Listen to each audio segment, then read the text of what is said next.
जसरी लेनिनले एकैचोटि छलाङ मार्न खोजे सकिँदो रहेनछ, समाज पनि बिस्तारै अगाडि बढ्नुपर्ने रहेछ, सामाजिक चेतना पनि त्यही किसिमले हुनुपर्ने रहेछ भन्ने कुरा भयो।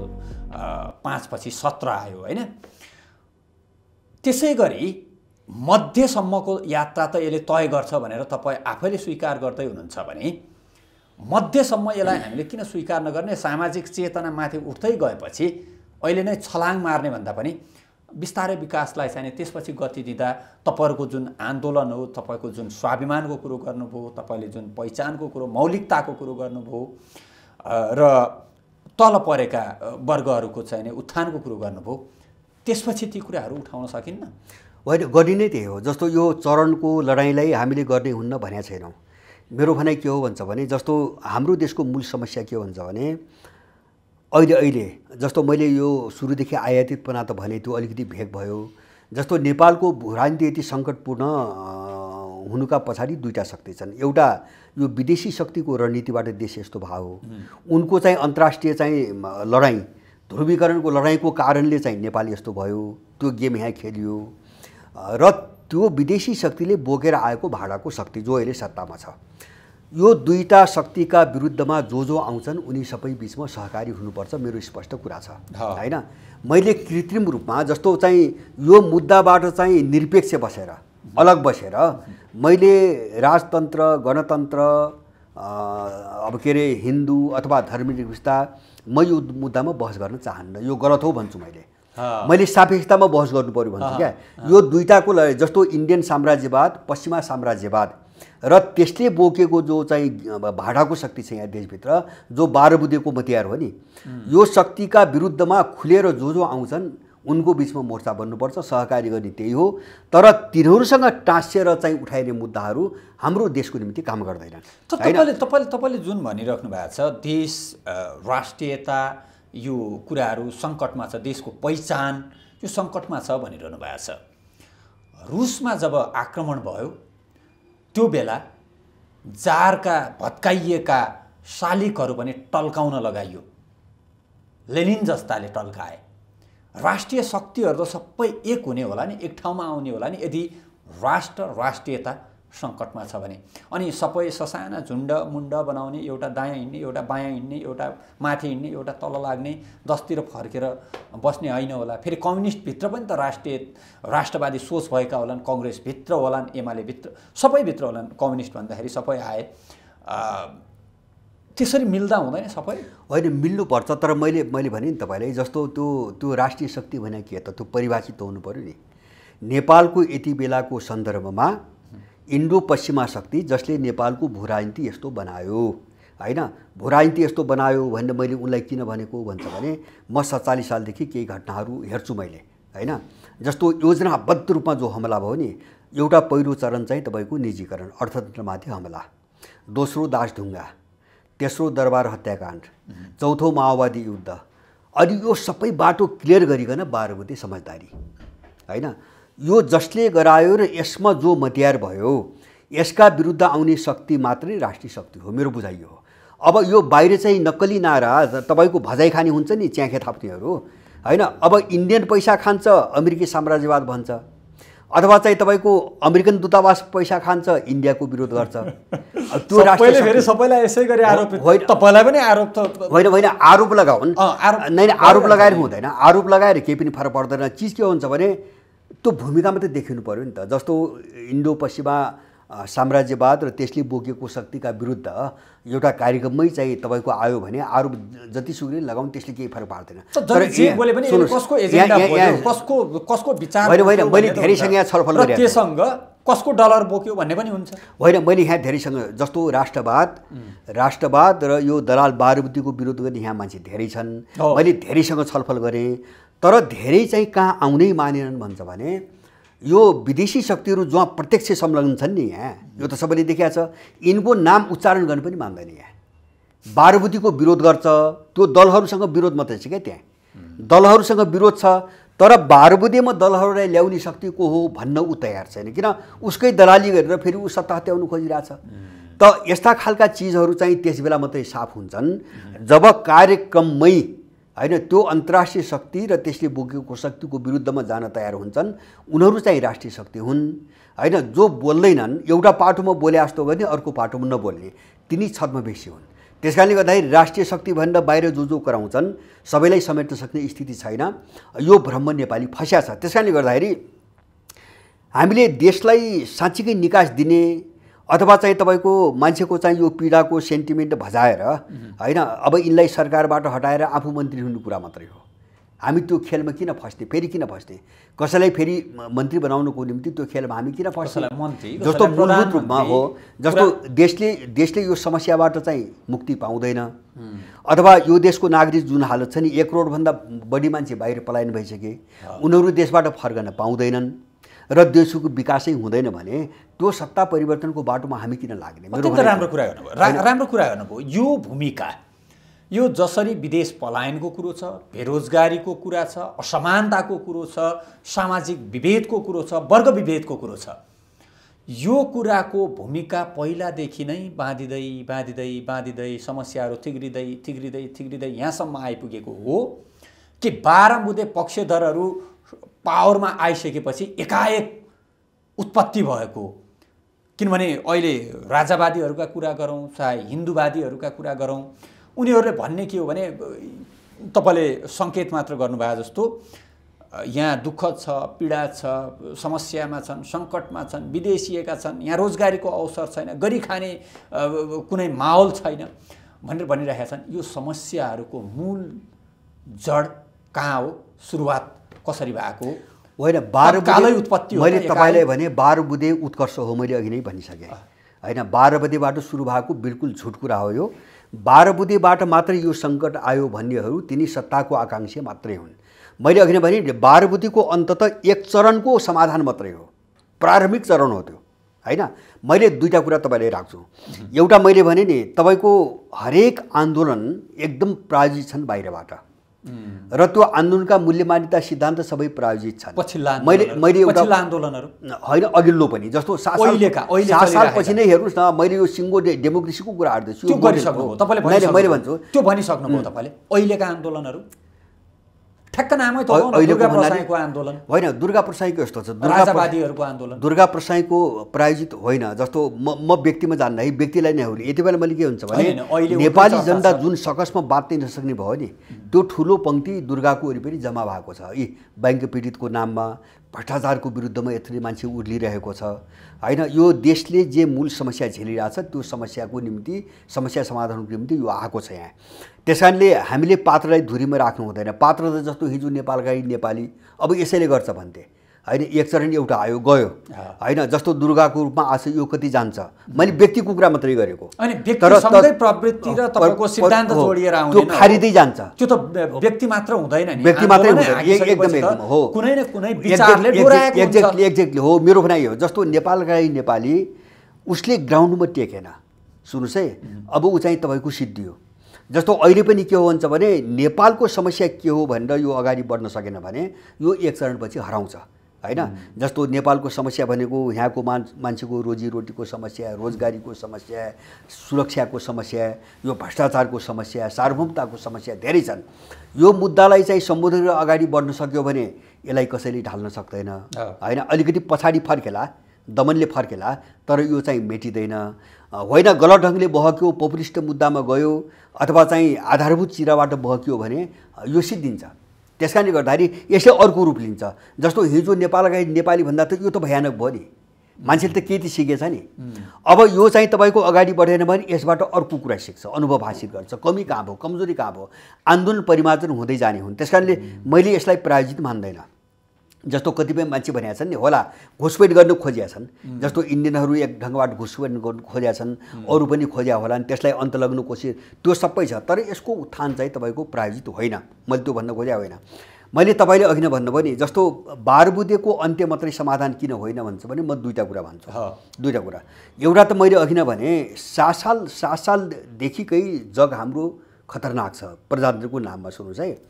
त्यही भएर 7 सालदेखि तपाईँ हामी के देख्छौँ भन्छ भने यिनीहरूले देशलाई सधैँ विदेशीको एजेन्डा वरिपरि घुमाए। किन? त्यो विदेशीकै मुभमेन्ट हो त्यो होइन। त्यस कारणले विदेशको विचारधाराले सद्भाव राख्न पाउने कि होइन भने त्यो समान सद्भाव राखे भए त नेपालको सद्भाव मात्रै हो भने त नेपालको निम्ति काम हुनु पर्थ्यो नि त।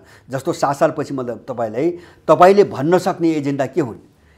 नेपालमा इन्डियाको सैनिक भारतीय सैनिक मिसन हैन, अनि इन्डियनहरूलाई जन्मसिद्ध को आधारमा नागरिकता, कोशी सम्झौता, गण्डकी सम्झौता हैन, त्यही नै हुन्। मान्छेले चाहिँ आम रूपमा बुझेका त्यही नै हुन्। 46 सालपछि सम्झौता 46 सालपछि हेर्नुहोस्, लाउडा, धमिजा, चेजेर, पजेरो, महाकाली हैन, दरबार हत्याकाण्ड, माओवादी युद्ध, यही त हो। अनि 63 सालपछि ठुलो बहस के हो? जन्मको आधारको नागरिकता। यी अस्ति आएको विधेयक प्रमाणिकसम्म आउँदा नागरिकता, एमसीसी, एसपीपी। ल तपाईँ भन्नुहोस् 7 सालदेखि अहिलेसम्म यिनका दलीय बैठक वा यिनका मन्त्रीसभा बैठकमा देशको सार्वभौमसत्ता, क्षेत्रीय अखण्डता, यो देशको मान्छेको सङ्कट, यसको समाधान, विकास, यिनी एजेन्डामा बहस कहिले भए, कहाँ भए? एउटा पनि छैन, एउटा पनि छैन। यसैले बुझाउँछ आन्दोलन सबै उसैले गराएको हो, एउटा पाटो। दोस्रो, 12 बुँदे चाहिँ मूल समस्या होइन। किन होइन भन्छ भने जस्तो देशको विकास किन भएन भन्ने छ हैन, यहाँ कसैले चाहेर पनि हुँदैन, कसैले चाहेर पनि हुँदैन। किन हुँदैन भन्छ भने बहुदल आएपछि 47 सालपछि नवउदारवादको नाममा यिनले विश्व बैंक, अन्तर्राष्ट्रिय मुद्रा कोष, विश्व व्यापार सङ्गठन, फेरि नवउदारवादको सुरुवात त 42 सालमै भयो नि, प्रकाश चन्द्र लोहनी होइन सुरु भयो होइन, केही एजेन्डामा सुरु गरे, त्यो पञ्चायतकालमै भएको हो। तर सिद्धान्तमा सम्झौता भयो 47 सालपछि। र त्यो सिद्धान्तले के भन्छ? नवउदारवादले जस्तो आर्थिक क्षेत्रको जस्तो विकास किन नहुन्छ भन्छ। विकास उसले के भन्छ भने सार्वजनिक हितमा राज्यले लगानी गर्न पाउँदैन। सार्वजनिक हित भनेको आम मान्छेका हित, जस्तो शिक्षा, स्वास्थ्य, त्यसले सुरु गर्यो निजीकरण। यहाँ शिक्षा र स्वास्थ्यको जो हाल दिएको छौ नि, किन राज्यले लगानी गर्न पाउँदैन, त्यो यसले सम्झौता गरेको छ, नम्बर 1। दोस्रो चाहिँ विकासको सन्दर्भमा एउटा जस्तो पञ्चायतकालमा के थियो, बजेटको 60% अनि हाम्रो सफल भएन आफ्नो ठाउँमा छ। खाद्य संस्थान, यस्ता आयल निगम जस्ता छ नि हामीसँग सफल भएन, बिल्कुल गलत कुरा हो। तब 45 वर्षमा पञ्चायत आत्मनिर्भर थियो, धान चामल कम्पनी भन्ने यहाँ खोलेका थिए, यहाँबाट राज्यले पनि गर्दैछ क्या, वितरण त गर्दैछ, सम्पूर्ण रूपमा उदारीकरण त छैन होइन, उदारीकरण हो नि। यता सुन, राज्यले तपाईँ अहिले विकासको कुरा गर्दैछु मैले, पञ्चायतकालमा जति बजेट हुन्थ्यो त्यसको 60% विकास बजेट, 40% प्रशासनिक खर्च। बहुदल आउने बित्तिकै 50-50 गराए। र अहिले पुष्पकमलको बजेट हेर्नुहोस्, विकास बजेट 17%, 83% चाहिँ सामान्य खर्च, भने लुटेर खाने खर्च, तलब भत्ता सेव। अब 70% विकास बजेटले देशको विकास गर्छ। किन 70% आयो त भन्दाखेरि राज्यले विकासमा लगानी गर्नै पाउँदैन हैन, सम्झौता त्यो हो।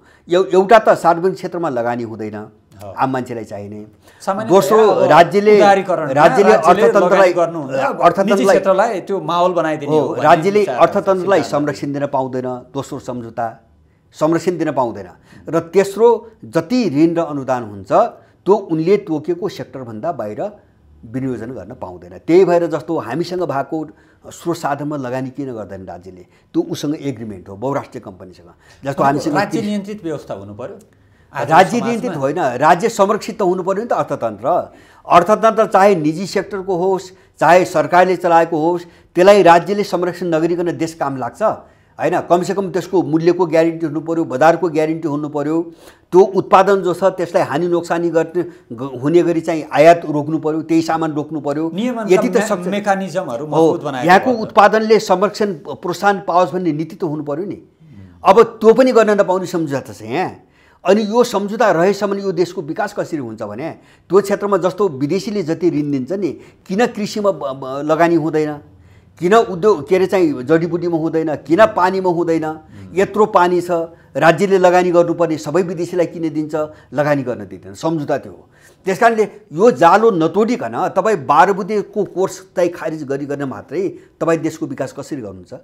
त्यस कारणले समस्या हाम्रो यो सिस्टम यसको सिद्धान्त हो। उदारवाद जसलाई भन्छौँ नि, त्यो त्यहाँसम्म नपुगिकन देशको विकास हुँदैन, यो भ्रम हो। मैले भने 12 बुँदेको कोर्सको अन्त्य एकदमै जरुरी छ। त्यो पहिलो पाइला हो र त्यो पहिलो खुट्किला मात्रै हो। बस मैले यति बुझेको छु। मैले 63 सालपछि जे सुरु भयो नि, यसको अन्त्यको कुरा मात्रै हो। जति एजेन्डा आयो यसको अन्त्यको कुरा मात्रै हो। यो नेपालको सङ्कटको समाधान होइन, अन्तिम समाधान होइन। अहिलेका आन्दोलनहरूले चाहे दुर्गा प्रसाईका होस् चाहे अन्य राजावादीहरूका, यी आन्दोलनहरूले, यद्यपि तपाईँले भनिसक्नुभयो दुर्गा प्रसाईको आन्दोलन भनेको आयातित होइन भनेर भनिसक्नुभयो, यी आन्दोलनहरूले 12 बुँदेको तपाईँले भन्दै हुनुहुन्छ त्यो हटाउनुपर्छ, पहिलो खुट्किला त्यो हुन्छ भनेर।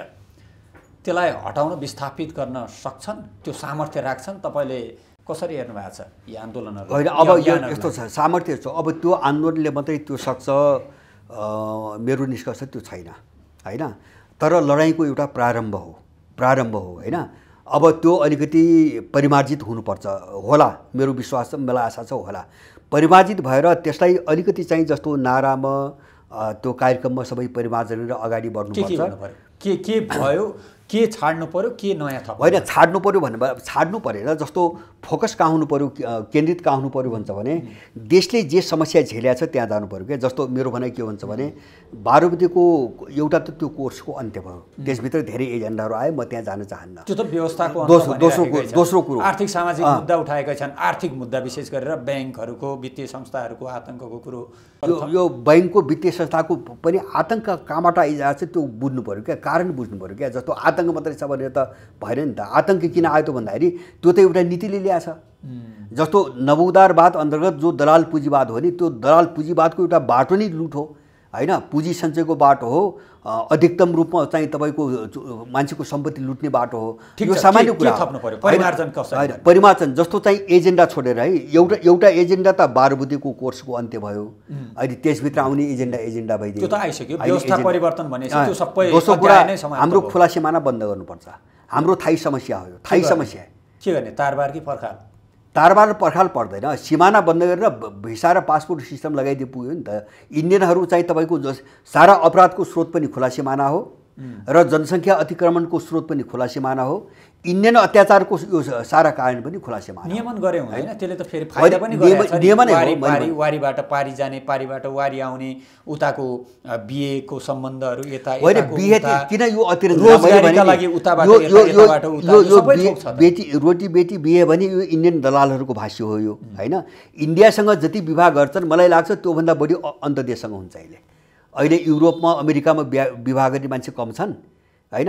अनि चाहिँ तपाईँको सिमानामा जाँदा हामीले देख्छौँ त्यो त देखिन्छ। यहाँ के हुन्छ भने एउटा घर यता एउटा घर उता पनि देखिन्छ। हिमालबाट पनि त तिब्बतमा बिहारी मान्छे होला नि अवश्य, होइन त। अनि त्यहाँ हामीले रोजी बेटीको कुरा गर्ने सिमाना खोल्नु पऱ्यो नि। अब त्यसो भएपछि तिब्बतसँग पनि सिमाना खोल्नु पऱ्यो, होइन। अब ऊ सेन्जेन इलाका भन्छ नि युरोपियनहरूले, युरोपमा यत्रो बिहा गरिरहेछन्, अब सेन्जेन इलाकामा हाल्नु पऱ्यो, होइन। यस्तो कुरा गरेर चाहिँ राष्ट्र जोगिँदैन। त्यसैले गर्दाखेरि तपाईँको अर्को रोजगारीको कुरो, यताका उता उताका यता, होइन। त्यसमा भिसा लगाउने, रोजगारी किन नेपाललाई पनि लगाओस् भिसा, किन नेपालमा इन्डियामा गएर नेपालीबाट जति पैसा जति रोजगारी गरिरहेछ नि त्यसको त्योभन्दा 5 गुणा बढी यहाँ इन्डियन आएर बसिरहेछ, होइन। इन्डियनले यहाँबाट लगिरहेछ।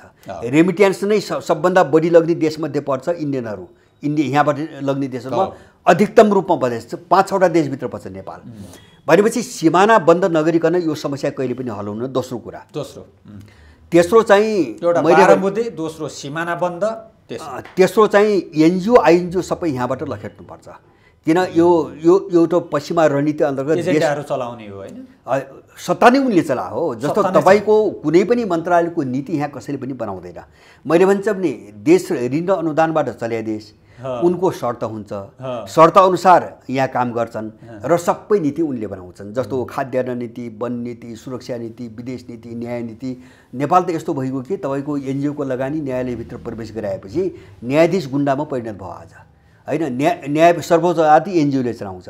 एनजिओ आइएनजिओ यहाँबाट नलखिकन यो देश कहिले पनि स्वाधीन बन्दैन। तेस्रो मैले देखेको कुरा। दुर्गा प्रसाई भन्छन् मारवाडी खेदौँ, तपाईँ भन्नुहुन्छ एनजिओ आइएनजिओ खेदौँ। होइन, दुवै परे। एनजिओ आइएनजिओ मारवाडी त लुट्नु मात्रै आएको छ, उसले प्रभावित पार्ने हो, होइन। एनजिओ आइएनजिओ त संस्थागत रूपमा एउटा सम्झौताबाटै देश चलाइरहेछ, सम्झौताबाटै देश चलाइरहेछ, नीति बनाइरहेछ उनीहरू। र इस्ट इन्डिया कम्पनी जस्तै हो। इस्ट इन्डिया कम्पनी होइन, यिनको विश्वव्यापी नियम हो। यहाँ मात्रै होइन कि उनीहरू राष्ट्रातीत अधिराष्ट्रिय सङ्गठन भन्छन्। उनले एनजिओहरूको जाल हो। जस्तो 2001मा रियो द जेनेरियोमा यिनको अन्तर्राष्ट्रिय सम्मेलन भयो। त्यसको मूल एजेन्डा नै के हो भन्छ भने सबै देशहरूलाई यो चाहिँ छाताबाट चलाउने भन्ने उनको नीति छ। 2001को घोषित नीति हो। यसको अन्त्य नगरिकन नेपाल काम लाग्दैन। र अर्को चाहिँ मैले तपाईँले संयुक्त राष्ट्रसङ्घको स्थापना पछि साना देशहरूको पनि अस्तित्व स्वीकार गरियो, विस्तारवाद रोकियो, नेपालकै पनि अस्तित्व सुरक्षित भयो। भन्ने गरिन्छ। यस्तै यस्तै त होला नि एनजिओ आइएनजिओ भने पनि होइन, त्यस्तो होइन। राष्ट्रसङ्घ जस्तो होइन। राष्ट्रसङ्घ त अन्तर्राष्ट्रिय कानुनले बनेको एउटा सङ्गठन भयो। सबै देशले आधिकारिक रूपमा चाहिँ युएनलाई पनि स्वीकृत गरेर चाहिँ मानेको चिज भयो।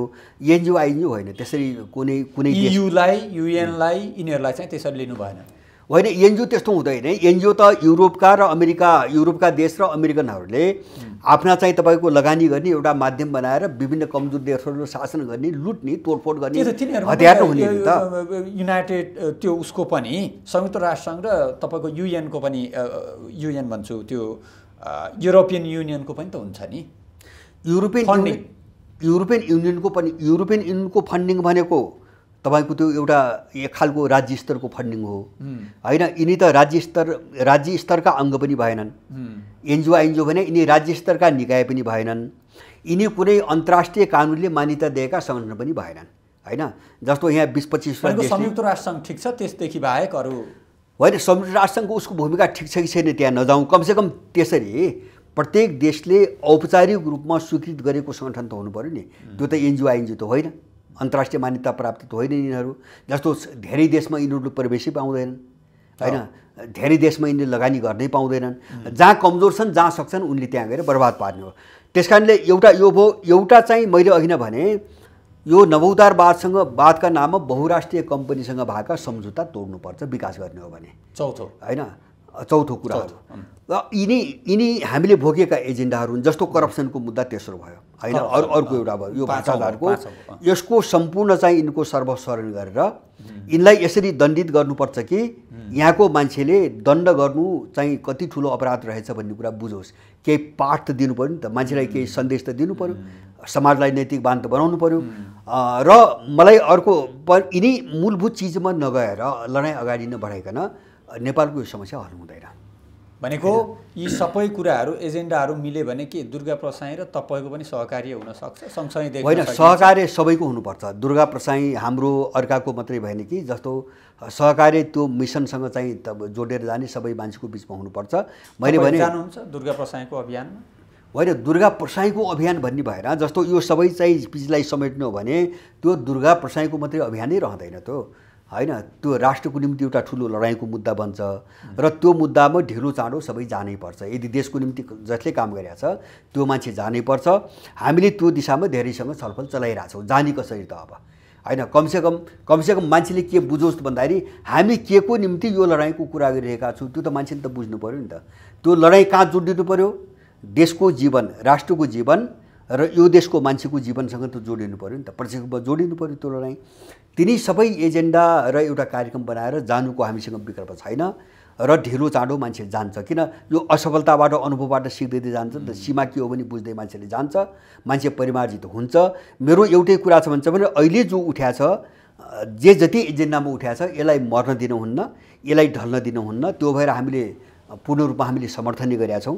हामी बोली पनि रहेका छौँ र यसलाई परिमार्जन गर्नुपर्छ भन्ने मेरो आफ्नो चाहिँ विचार छ। परिमार्जन गर्नुपर्छ भन्ने छ। तपाईँको विचार सुन्दा अब धेरैको विश्लेषण पनि के छ भने तपाईँ समाजवादी विचारधाराबाट शिक्षित दीक्षित व्यक्तित्व त्यहाँबाट अगाडि आउनुभएको, तर अब बिस्तारै तपाईँ दक्षिणपन्थी भाषामा भाषिँदै अब राजावादी र हिन्दूवादीहरूको भाषा बोल्न थाल्नुभयो भन्ने आरोप आउँछ। अब यसको खण्डन कसरी गर्नुहुन्छ? सुन्नुहोस्, यो अहिलेका स्कुलिङका मान्छेहरूको कुरो हो। मैले के भन्छ भने जसले विदेशीको भात खाएर यिनी वामपन्थीका कुरा अरे मैले होइन।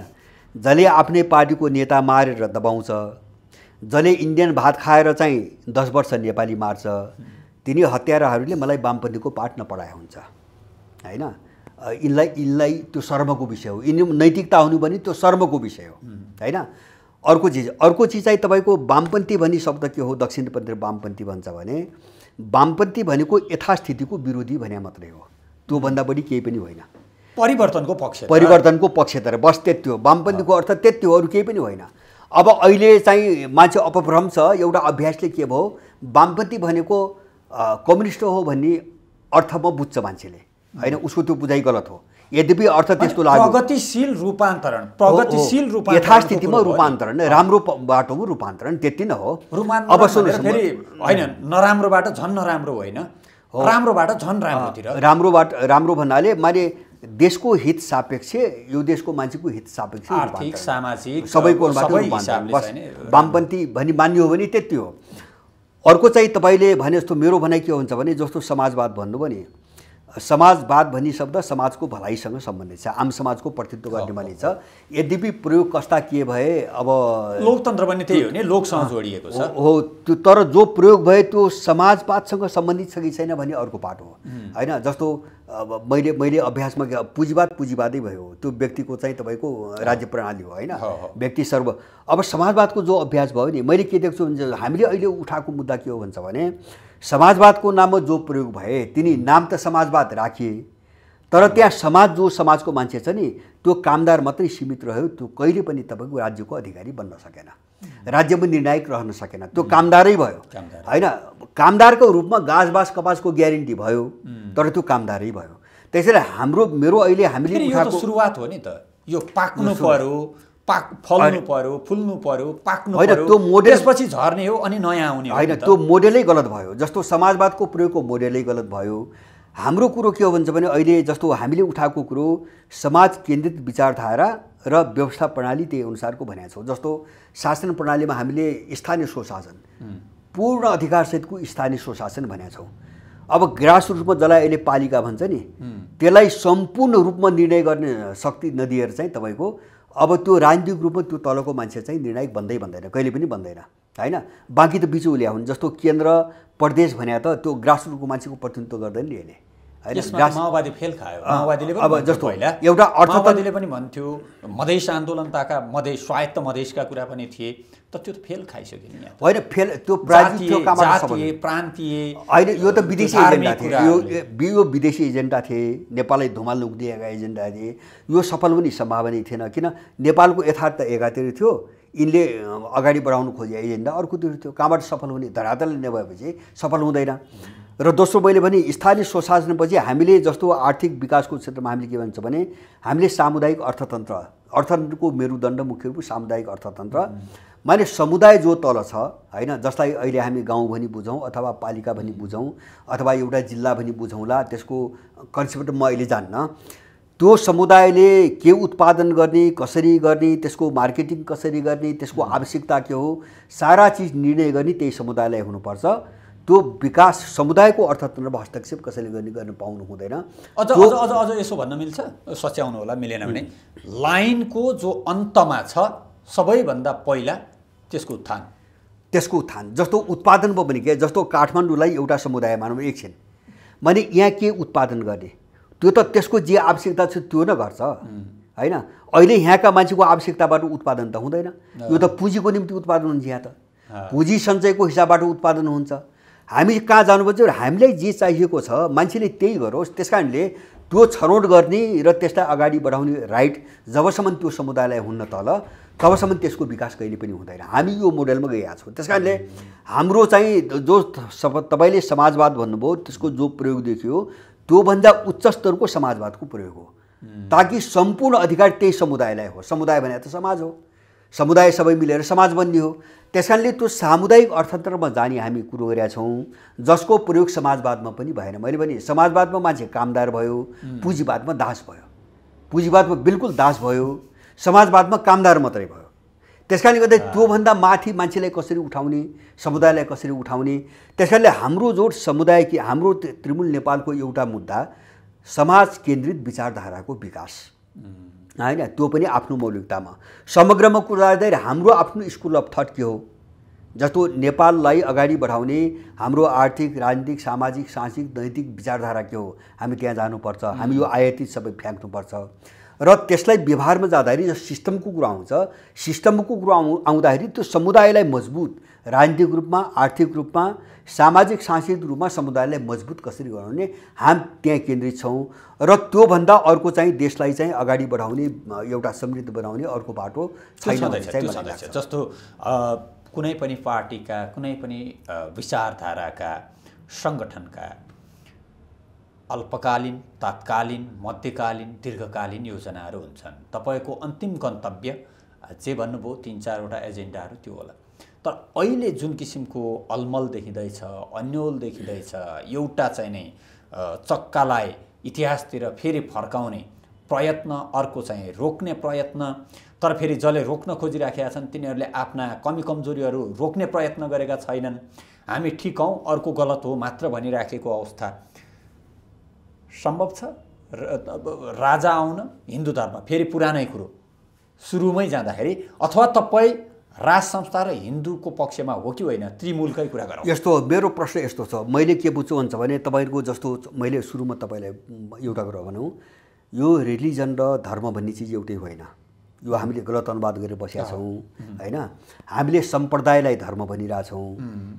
अब मेरो चाहिँ हिन्दू त अझ सभ्यता हो, बृहत सभ्यता हो होइन। सभ्यता हो। अब एउटा हाम्रो अझ चाहिँ असली भाषा तपाईँको बोल्ने हो भने हाम्रो वैदिक सभ्यता हो, वैदिक र हाम्रो किराँत सभ्यता हो। नेपालको कुरा गर्छु मैले, त्यो चाहिँ हिन्दू मात्रै भन्दा पुग्दैन क्या। म त्यो पक्षमा छैन, किन हामी कहाँ किराँत सभ्यता छ, यत्रो प्राचीन सभ्यता छ। हामीसँग त्योभन्दा प्राचीन बोन सभ्यता छ, हामीसँग बौद्ध सभ्यता छ।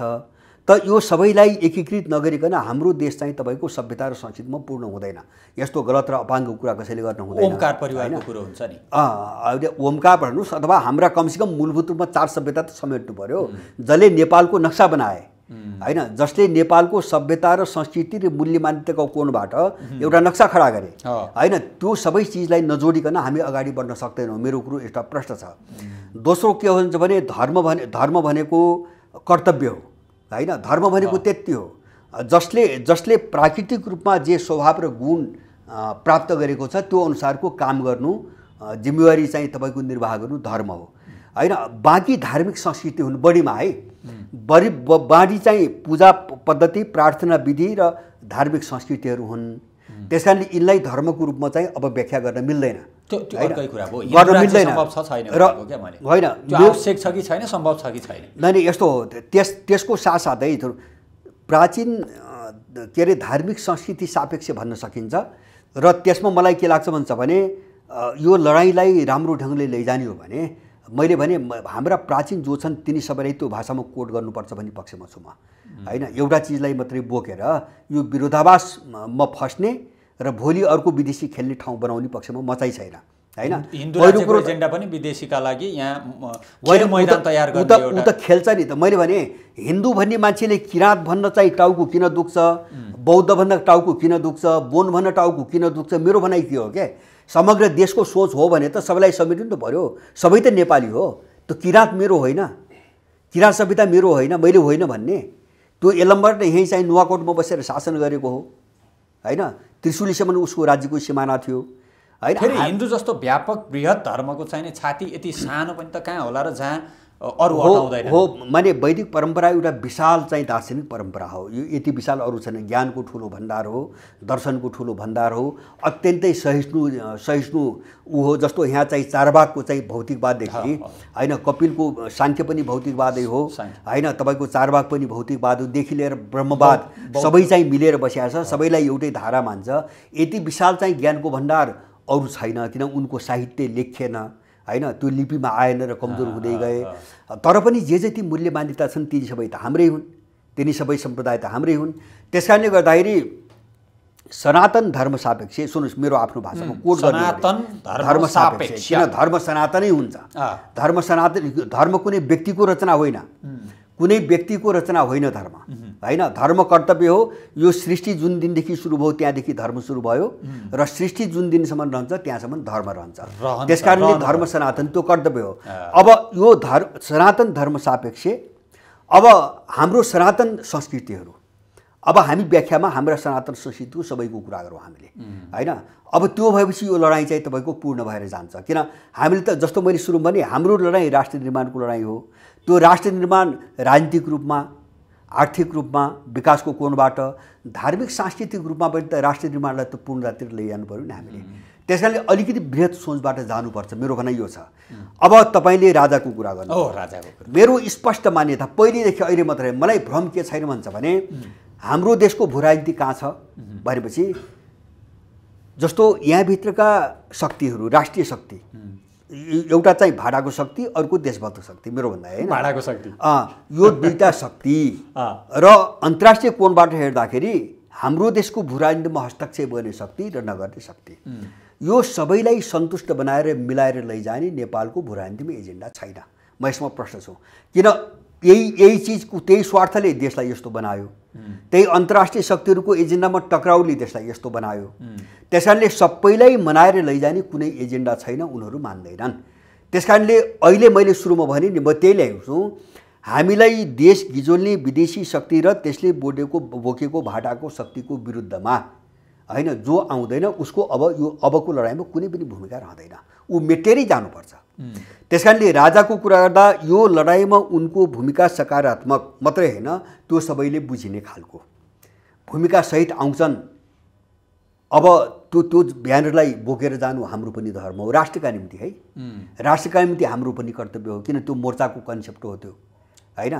एउटा देशभक्त शक्तिहरू मोर्चाबन्दी गरेर जाने भन्ने हो, त्यसभित्र त्यो एउटा पोलिटिकल एजेन्डा पनि पर्छ। त्यो भूमिका हुँदैन भने त्यो एजेन्डा म चाहिँ बोक्दिनँ हैन। जस्तो प्रश्न शब्दमा हुन्छ भने इन्डियन साम्राज्यवाद र पश्चिमा साम्राज्यवादसँग भलाकुसारी गर्ने हो, भूमिका खेल्ने होइन, यहाँ दललाई मात्रै गाली गरे जस्तो गर्ने हैन। अब यसलाई जो बोक्ने शक्ति हो त्यसप्रति मौन रहने वा उसँग मिल्न खोज्ने हो भने त्यस्तो एजेन्डासँग मेरो कुनै सम्बन्ध छैन। म देशको निम्ति आदित्यनाथको सक्रियता अलि बढी देखिन्छ हैन। यदि आदित्यनाथको सक्रियता हाम्रो निम्ति घातक हुन्छ, मेरो बुझाइ त्यही हो।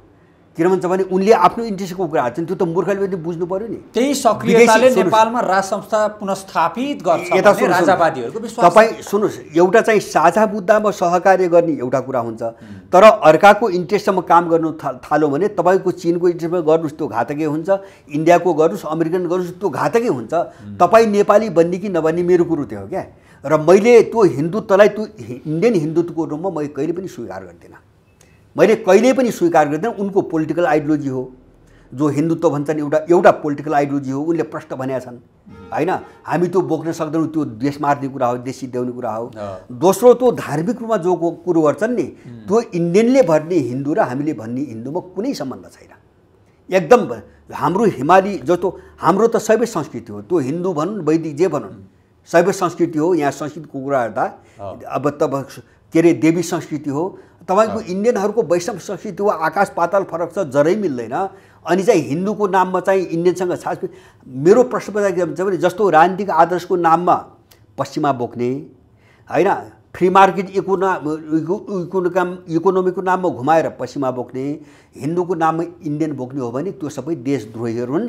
यिनी एउटै श्रेणीका देशद्रोही हुन्, यिनले देश डुबाउँछन्। यस्तो कुबाटोमा नेपाल लाग्नु हुँदैन। मैले बुझे तीनटा धर्म छ, तीनटा धर्म। अब मैले भने जो मूल कर्तव्य भने त्यो बात सुन्नुस्, हरिद्वारमा पूर्व राजा ज्ञानेन्द्र र योगी आदित्यनाथसँगै नुहाएको निकै चर्चित बनेको थियो त्यो तस्बिर हैन, सन्त महन्तहरूसँगै। अब त्यो हिसाबले पनि उनको सक्रियता नै यहाँ राज संस्था पुनर्स्थापित गर्नका लागि महत्त्वपूर्ण साबित हुन्छ भन्ने विश्वास सम्भवतः योगी थिए जस्तो लाग्छ। सुन्नु एउटा मेरो बुझाइ प्रश्न, एउटा त इन्डियनहरूले राज संस्था पुनर्बहाली हुन कुनै हालतमा दिन्नन्, उनले अल्मल्याएको मात्रै हो। म प्रश्न बुझ्छु, यो आरएसएस बिजेपी दिँदैनन्। किन दिँदैन भन्छ भने माओवादी युद्धको 10 वर्षको कार्यकालमा 8 वर्ष बिजेपी सत्तामा छ, यो कुनै पनि नेपाली नबिर्सियोस्। माओवादी पाल्ने बिजेपी हो नम्बर 1। दोस्रो 12 बुँदे समझदारीको जो मिसनसँग अभिन्न रूपमा जोडिएको बिजेपी हो। म तपाईँलाई एउटा के भन्छु, माओवादी युद्धलाई ह्यान्डल गर्ने जर्ज फर्नान्डिस लजिस्टिक, माओवादीलाई लजिस्टिक आपूर्ति गर्ने सम्पूर्ण जिम्मा उसले ल्याएको थियो। त्यहाँ 11 जनाको कमिटी छ इन्डियामा बनेको। जर्ज फर्नान्डिस चाहिँ तपाईँको अटल बिहारी वाजपेयीको विदेश मन्त्री, रक्षा मन्त्री हो र ऊ क्रिस्चियन पनि हो। र माओवादीको सङ्गठनको मामिला हेर्ने हर्मिज थाराकान हैन, ऊ रहेको चिफ हो, उसले माओवादीको सङ्गठन हेर्थ्यो। अनि त्यो आरएसएसले राजा ल्याइदिन्छ, त्यो आरएसएसले राजा ल्याइदिन्छ, उसले अल्मल्याइरहेछ। एक दुईटा जोगी लगाएर किन अल्मल्याएर हाम्रो विरुद्धमा नजाओस् हैन, अर्को दिशातिर नजाओस्। अब एउटा उनले आफ्नो इन्ट्रेस्ट हेर्ने हो। यहाँ कसैको चाहिँ राजाको गद्दी सद्दी उनले केही पनि हेर्दैन। पहिलो कुरा यहाँसम्म देश ल्याएको काङ्ग्रेस आई मनमोहनको सरकार त 12 बुँदे समझदारीको सम्पूर्ण तयारी भएपछि 1 वर्ष अगाडि आएको सरकार न हो। ब्याकग्राउन्डमा सबै बिजेपी छ, अनि बिजेपीले राजा ल्याउँछ, अटल बिहारी छ। एउटा पाटो। दोस्रो पाटो के हुन्छ भने विदेशीले राजा ल्याउने हो भने त्यो राजा हामीले अस्वीकारै गर्नुपर्छ। अब देशको निम्ति लड्ने हो भने है होइन, जनता बलमा आउनु पऱ्यो नि त, जनतामाथि विश्वास गर्नु परेन होइन, देशको सङ्कटसँग जुझ्नु परेन। त्यही फर्किनुको निम्ति इन्डियन गुहार्ने अथवा फर्किनुको निम्ति चाहिँ त्यही अमेरिकन युरोपियन गुहार्ने हो भने त्यो कुनै पनि पात्र मलाई चाहिएको छैन। म चाहिँ त्यो स्वीकार गर्दिनँ, मैले त्यो विरोधै गर्छु।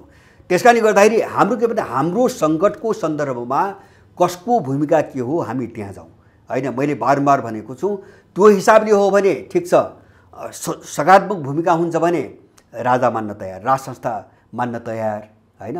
त्यो भूमिका हुँदैन भने म त्यो बाटोमा चाहिँ लाग्दिनँ, म कहिले पनि त्यो गल्ती मैले चाहिँ गर्दिनँ। हस्, धन्यवाद यो महत्त्वपूर्ण समयका लागि। हजुर धन्यवाद।